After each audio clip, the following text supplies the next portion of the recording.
Les gars, j'espère que vous allez très bien. On se retrouve dans cette nouvelle vidéo dans laquelle je vais tout simplement vous parler de l'indicateur RSI. Déjà, vous le savez, la majorité des traders particuliers utilisent l'indicateur RSI dans leur trading, tout simplement parce que c'est l'un des meilleurs indicateurs dans la catégorie des indicateurs techniques que nous avons sur les marchés financiers. Mais malheureusement, cette majorité de traders particuliers qui utilisent le RSI dans le trading l'utilisent de la meilleure des manières possibles. Simplement, pourquoi? Parce que la majorité des vidéos abordant l'indicateur RSI sur lesquelles vous allez tomber sur YouTube, généralement, vous montrent l'exploitation de cet indicateur-là sur des graphiques passés.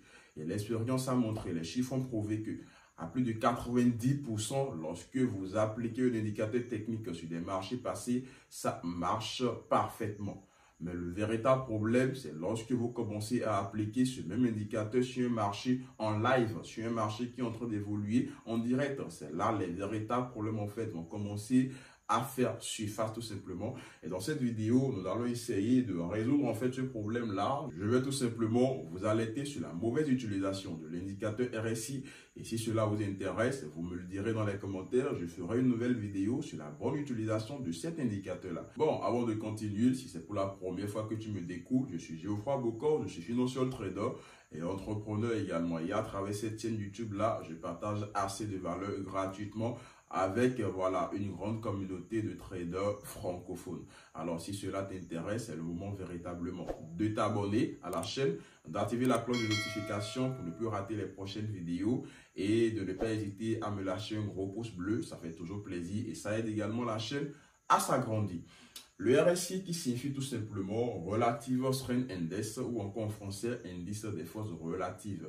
Cet indicateur reflète tout simplement la force, ou je dirais encore la puissance relative des mouvements haussiers comparativement aux mouvements baissiers. En d'autres termes, on va parler tout simplement de l'évaluation de la vitesse en fait de l'évolution de l'actif financier. Donc, nous allons avoir par exemple sur un actif financier une bonne tendance haussière, le marché qui est en train de monter et à partir d'un certain moment, cette tendance-là va commencer tout simplement à s'épuiser.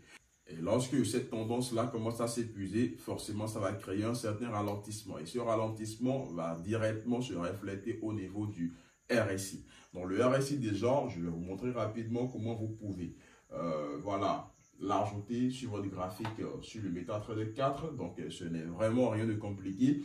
Vous venez tout simplement au niveau de insertion et dans l'insertion, vous allez trouver indicateur. Au niveau d'indicateur, déjà, le RSI appartient à la famille des oscillateurs. Donc, vous venez au niveau d'oscillateur et vous allez avoir complètement en bas quelque part Relative Strength Index. Vous cliquez dessus. Et là, vous allez avoir le paramétrage par défaut de l'indicateur RSI. Déjà, vous le savez, lorsque vous prenez un indicateur, vous allez avoir les paramétrages de base. Et si vous souhaitez personnaliser vos paramètres à vous aussi en fonction de votre stratégie et en fonction de vos attentes en fait avec cet indicateur-là, alors c'est à vous de le faire. Ici, nous avons l'indicateur RSI qui est paramétré basiquement sur la période 14, ce qui signifie tout simplement que l'indicateur va prendre en compte les 14 dernières bougies. Il y a d'autres personnes qui peuvent personnaliser la période. Généralement, les gens utilisent 3 périodes très souvent au niveau du RSI. La période 7, la période 14 ou encore la période 21. Donc, 7 x 2, 14, 7 x 3, 21. Vous avez compris. Bref, donc il y a aussi à ce niveau appliqué à close. Donc, tout simplement pour vous dire, vous avez la possibilité d'utiliser cet indicateur-là en prenant en compte la fermeture des bougies. Au niveau de open, l'ouverture des bougies, vous avez le high, le low, ainsi de suite, ainsi de suite. Ce qui nous intéresse ici, c'est le close.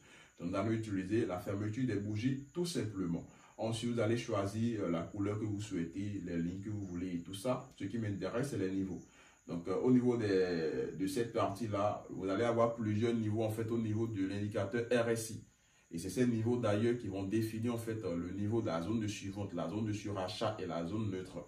Donc généralement, lorsque nous avons un paramétrage de base sur le RSI qui est de 14, nous allons avoir deux niveaux, le niveau 30 et le niveau 70. Et vous avez le niveau 50 également qui est considéré comme le niveau neutre, comme je le disais tout à l'heure. Et d'autres traders peuvent personnaliser également leur niveau. D'autres peuvent utiliser le niveau 20, le niveau 80. Et je tiens à le rappeler, le niveau que vous choisissez va dépendre également de la période que vous allez utiliser. Pour quelqu'un qui va utiliser la période 14, généralement, c'est toujours mieux d'utiliser les niveaux 30 et 70. Pour quelqu'un qui va utiliser la période 7, c'est toujours mieux d'utiliser les niveaux 20 et 80.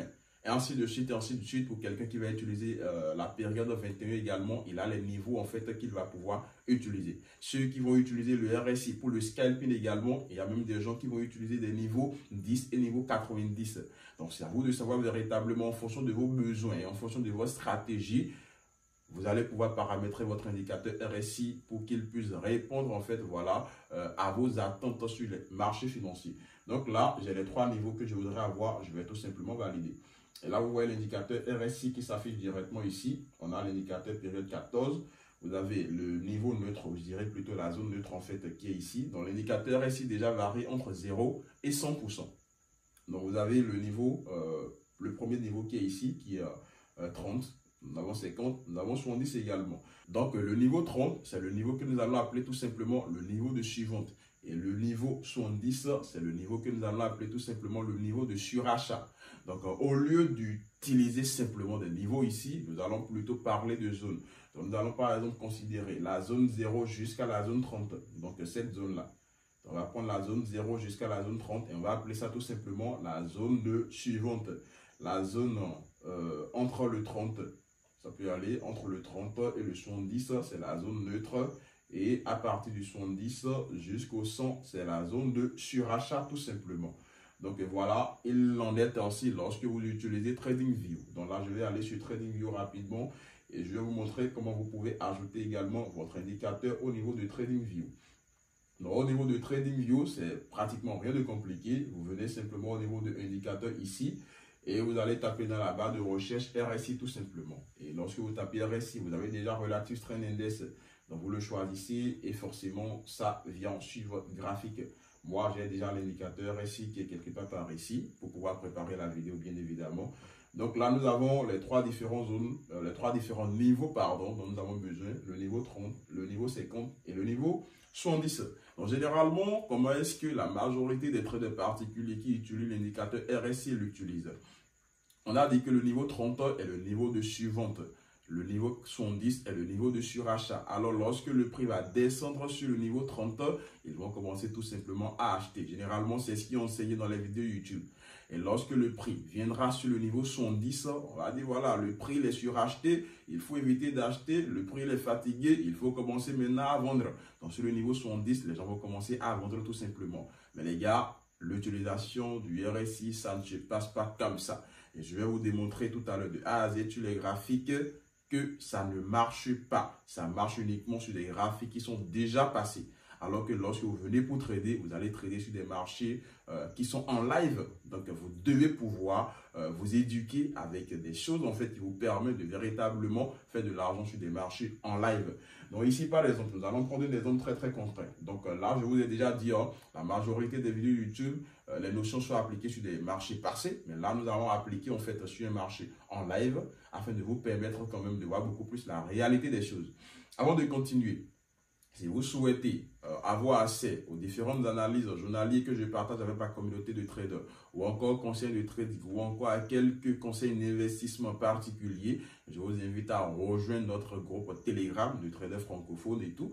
Je vous laisserai le lien du groupe dans la description de cette vidéo et dans le premier commentaire également. Et pour ceux qui voudraient créer leur compte de trading chez l'un de nos brokers partenaires, je vous laisserai tous les liens dans la description. N'hésitez pas à les consulter et voilà. Donc ici, nous allons commencer déjà à défiler le graphique. Donc vous allez remarquer ici que nous avons le RSI qui est quelque part ici. Il est dans la zone neutre actuellement. Il n'est ni dans la zone de suivante, ni dans la zone de surachat. Donc nous allons commencer. Voilà, on va faire bouger les bougies tranquillement, comme ça, très bien. On continue. Attention, attention, très bien. Et là, qu'est-ce que vous allez remarquer? Vous allez remarquer que là, on vient de descendre en fait sur le niveau 30. Ça peut aller. On vient de descendre dans la zone de suivant tout simplement. Donc, généralement, ce qui est conseillé, c'est de commencer à acheter. Donc, ici, nous allons prendre, disons, un signal d'achat. On est d'accord, hein? Donc, on va prendre un signal d'achat quelque part ici. Voilà. Très bien. On va prendre un signal d'achat là. Je ne sais pas où est-ce que vous allez placer votre stop loss ou encore où est-ce que vous allez placer votre profit. Donc voilà, on vient d'acheter simplement parce que le prix est dans la zone de suivante. On va continuer. Et qu'est-ce qui va se passer? attention, le prix, il baisse le niveau d'achat. Vous voyez déjà la réalité. Le prix baisse le niveau d'achat et pourtant, le RSI, il est toujours dans la zone de quoi? De suivante. On continue. Attention, le prix commence à repartir. Ok, il pourrait nous mettre en positif. On continue, on continue. Et qu'est-ce que vous allez remarquer? Voilà. Vous allez remarquer que le prix, il a fait une petite variation, en fait, haussier. Et le RSI, il est déjà sur les 50%. On va continuer. Très bien. Qu'est-ce qui se passe? Très bien. Et voilà, le prix qui redescend encore. Vous voyez, le prix redescend encore. Le prix redescend encore jusqu'à ce niveau donné. Et il réintègre encore le RSI. C'est-à-dire, on avait acheté ici, on n'a pas véritablement eu une hausse. Le prix, il s'arrête dans la zone neutre et il revient encore complètement en bas ici. Il redescend sur la zone suivante. Donc, qu'est-ce que nous allons faire? Nous allons racheter encore. Parce que c'est ce qui est conseillé. Hein. On va racheter encore. Voilà, on rachète encore une deuxième fois. Ça peut y aller. On continue. Voilà, on avance. Et vous voyez encore, le prix, il baisse tout simplement. Donc là, nous sommes toujours en fait sur la deuxième position. On continue, on continue, on continue. Et le prix continue toujours pas percer alors que le RSI il est toujours dans la zone de suivante. Les gars, on continue. On continue. Et regardez ce qui se passe. Là, le prix, il commence maintenant à repartir vers la hausse. Mais attention, notre point d'entrée, il est ici. Donc, le prix n'a même pas encore atteint le point d'entrée. Et très rapidement, il est déjà en fait sur le niveau 50%. On continue. Qu'est-ce qui va se passer par la suite? Attention, attention. Le prix commence encore à descendre. Et là, le prix descend et il vient de tomber encore sur quoi? Il vient de tomber encore sur le niveau de suivante. Donc, qu'est-ce que nous allons faire? Nous allons acheter encore. Tout simplement. Donc, on achète encore pour une troisième fois. Ça suit, hein? On continue. Alors là, lorsqu'on achète, on espère que le prix monte. Et remarquez très bien, il y a déjà deux traits perdants en fait qu'on vient d'encaisser. On a le troisième trait qui est en cours. On continue, on va voir ce que ça va donner. On continue. Attention, le prix est reparti. Mais il recommence en fait à chuter très rapidement. Attention, attention. Et là, il redescend encore. Attention, attention. Là, il redescend encore sur le niveau. Ça peut aller. Et là, ça donne encore une opportunité d'achat. Toujours en perte. On continue. On continue. On continue. Là, le prix, il monte au moins un peu. Très bien. Mais il replonge encore. Il replonge, il retombe encore dans cette zone-là. Vous voyez depuis ce qui est en train de se passer, on est en train d'acheter alors que le marché continue à chuter. Pourtant, le RSI il est déjà dans la zone de suivante depuis. On continue. Qu'est-ce qui va se passer? Attention, il plonge encore. Regardez très bien ce qui s'est passé. Et c'est ça en fait la réalité que vous allez avoir sur les marchés lorsque vous allez utiliser l'indicateur RSI de cette manière-là. On vous dit, lorsque le RSI est dans la zone de suivante, achetez. Lorsque le RSI est dans la zone de surachat, vendez. Les gars, ça ne se passe pas comme ça. Si vous utilisez l'indicateur RSI de cette manière-là, vous allez perdre énormément d'argent en trading. C'est très important de d'abord identifier la tendance dans laquelle vous êtes. Généralement, lorsque nous sommes dans une tendance baissière, il faut savoir que le RSI, attention, lorsque nous sommes dans une tendance baissière, il faut savoir que le RSI généralement va tourner dans cette zone-là. Je vous montre, le RSI généralement va tourner dans cette zone-là. À partir du niveau neutre en fait des 50% jusqu'à la zone 0. Généralement, le RSI va circuler dans cette zone-là. Vous allez avoir un RSI qui descend sur le niveau 30, qui va rebondir sur le 50, qui descend dans le niveau 30, qui va rebondir sur le 50. Et là, c'est l'exemple en fait d'une tendance baissière. Je vais prendre également l'exemple en fait d'une tendance haussière pour vous montrer réellement qu'il s'agit en fait voilà, du concret.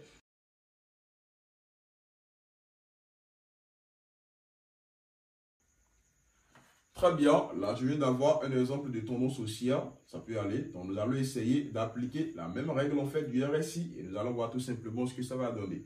Donc sur ce marché-là, nous avons le marché qui a le prix qui est en train de descendre, on va continuer, on va commencer à scroller. Ok, très bien, là le marché il monte, mais il n'a pas encore atteint la zone en fait de surachat, mais la zone de suivante. Attention, on continue, on continue, on continue. Jusque là on n'a pas encore atteint la zone. À l'attention. Là, maintenant, on vient d'atteindre en fait le niveau 4, le niveau 70, qui est tout simplement le niveau de surachat. Et ce qui est conseillé, c'est de faire quoi? C'est de vendre. C'est ce qu'on nous a conseillé. Donc, moi, je fonctionne, je prends les choses exactement comme ce que vous avez l'habitude de faire. Donc là, ça fait un signal de vente. Attention, on va supprimer ici. Très bien. Donc là, ça fait un signal de vente. Donc, on a vendu ici. Ça peut aller. Et lorsqu'on a vendu, on espère que le prix puisse descendre parce que le prix est déjà dans la zone de surachat. Très bien, on continue. Qu'est-ce qui se passe? Le prix, il pèse le niveau d'achat. Qu'est-ce qui se passe? Le prix pèse le niveau d'achat. Et si vous avez un ciel qui est directement proche en fait, de votre niveau d'achat, on vient d'essuyer en fait une perte comme ça, les gars. On continue. Et pourtant, le prix est toujours dans la zone de surachat. Hein. Rien n'a changé. Vous voyez comment le prix est en train de percer? Pourtant, le RSI a atteint la zone d'achat. La zone de surachat, pardon. On continue. Attention, attention. Là, le prix commence à redescendre. Mais regardez très bien ce qui se passe. Regardez en fait là où nous avons entré en position.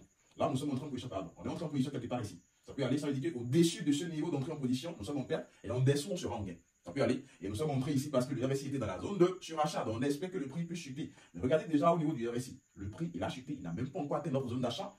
Notre zone de vente, pardon, mais le RSI est déjà en fait dans la zone neutre, c'est-à-dire le RSI est déjà sur le niveau 50%. Et comme je vous l'ai dit tout à l'heure, généralement, lorsque le marché sera dans une tendance haussière, il aura tendance à rebondir sur la zone neutre. On continue, qu'est-ce qui se passe? Très bien, là le prix descend un peu en dessous de cette zone, il nous met un peu en bénéfice. Et qu'est-ce qui va se passer par la suite? Attention, Attention, il consolide, et paf, le prix repart encore vers la hausse. Vous remarquez très bien. Et déjà à ce niveau-ci, qu'est-ce qui se passe? On a encore le prix à nouveau, qui vient d'atteindre en fait le niveau de surachat. Donc qu'est-ce que nous allons faire? Nous allons vendre encore une deuxième fois. Nous allons vendre encore ici. Très bien. On continue. On vient de faire notre deuxième entrée. Sachant bien sûr que la première entrée, toujours en paix. Voilà, on a déjà pris stop lorsqu'on est sorti depuis. On continue. On va voir ce que la deuxième entrée va donner. Ça chute un peu. Ça chute un peu.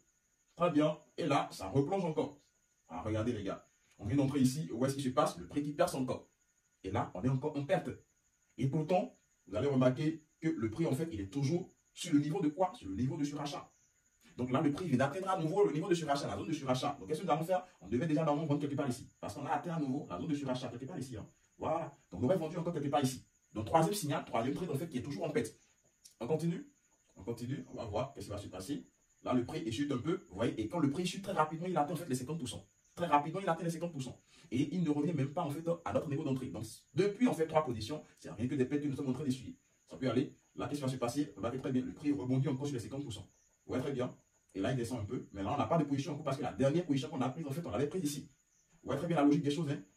Et qu'est-ce qui va se passer? Attention, attention, attention, attention. Ok. On va voir ce qui va se passer ici. Là, le prix atteint encore le niveau de surachat. Donc, on va faire quoi? On va vendre encore. On est d'accord? On vend encore ici. Là, on vient de prendre la quatrième opportunité. On va voir ce qui va se passer. Le prix descend un peu. Très bien. Et là, le prix, en fait, il commence réellement à chuter. Donc, disons pratiquement sur 4 différentes opportunités, c'est la dernière opportunité qui commence maintenant à nous mettre en bénéfice. Tout simplement pour vous dire que quoi? Lorsque vous allez travailler de cette manière-là, vous risquez d'avoir plus de trades perdants que de trades gagnants. Et ça ne va pas forcément vous offrir également un meilleur ratio risk-reward. Donc, véritablement, les gars, de vous à moi, c'est l'une des méthodes en fait de travail que je vous déconseille avec le RSI. Lorsque vous voulez travailler avec le RSI, vous devez changer de méthodologie d'analyse. Vous devez changer votre manière de voir l'indicateur RSI. Sinon, si vous continuez à appliquer l'indicateur RSI de cette manière-là, vous allez faire énormément de pertes. Et je n'espère pas pour vous que c'est ce que vous souhaitez dans votre carrière de trader. Nous sommes tous là pour pouvoir gagner de l'argent. Donc, en gros, voilà un peu l'objectif de cette vidéo-là. Je voudrais tout simplement vous prouver que la majorité des traders particuliers, ce que vous fabriquez avec le RSI, ça ne marche pas comme ça. Vous devez changer votre façon d'utiliser l'indicateur RSI. Alors, si cela vous intéresse, dites-moi dans les commentaires. Je ferai une nouvelle vidéo complète dans laquelle je vais beaucoup plus mieux expliquer comment vous devez pouvoir adopter l'indicateur RSI. Et si possible, je vous ferai part de l'une de mes meilleures stratégies en fait que j'utilise avec l'indicateur RSI. C'était Geoffroy Bocor. On va se donner rendez-vous dans une très prochaine vidéo. N'hésitez pas à vous abonner, à activer la cloche de notification. Et si cette vidéo-là, vous l'avez aimée, si vous avez appris quelque chose, lâchez-moi un gros pouce bleu. Ça fait toujours plaisir et ça aide la chaîne également à s'agrandir. D'ici là, portez-vous bien. On se dit à la prochaine. Ciao.